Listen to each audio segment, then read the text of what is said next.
Assalamualaikum warahmatullahi wabarakatuh. Perkenalkan, nama saya Gina Indriani dari program studi informatika.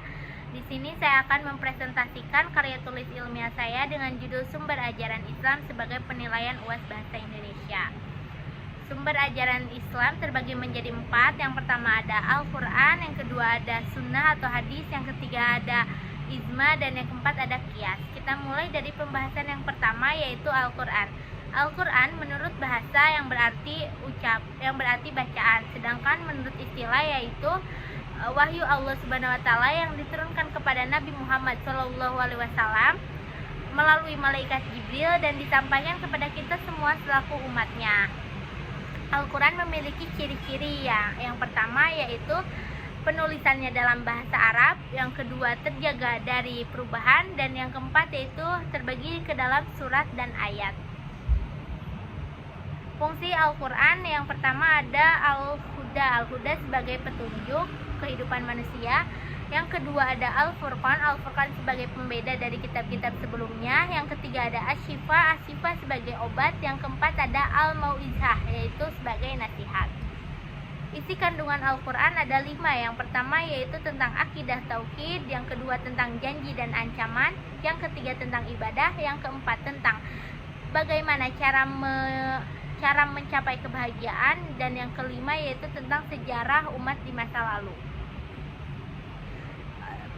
Sumber ajaran Islam yang kedua yaitu hadis. Hadis memiliki arti secara bahasa yang berarti ucapan, sedangkan menurut istilah yaitu segala sesuatu, perbuatan, ucapan, dan ketetapan Rasulullah SAW. Bagian-bagian hadis ada 3. Yang pertama yaitu sanad. Sanad adalah sekelompok orang atau orang yang menyampaikan hadis dari Rasulullah SAW. Yang kedua ada matan. Matan yaitu isi atau materi hadis. Yang ketiga yaitu rawi. Rawi adalah orang yang meriwayatkan hadis. Berdasarkan tingkat keaslian hadis dibagi menjadi 4 tingkatan. Tingkatan yang pertama yaitu hadis sahih, hadis yang sudah pasti keasliannya.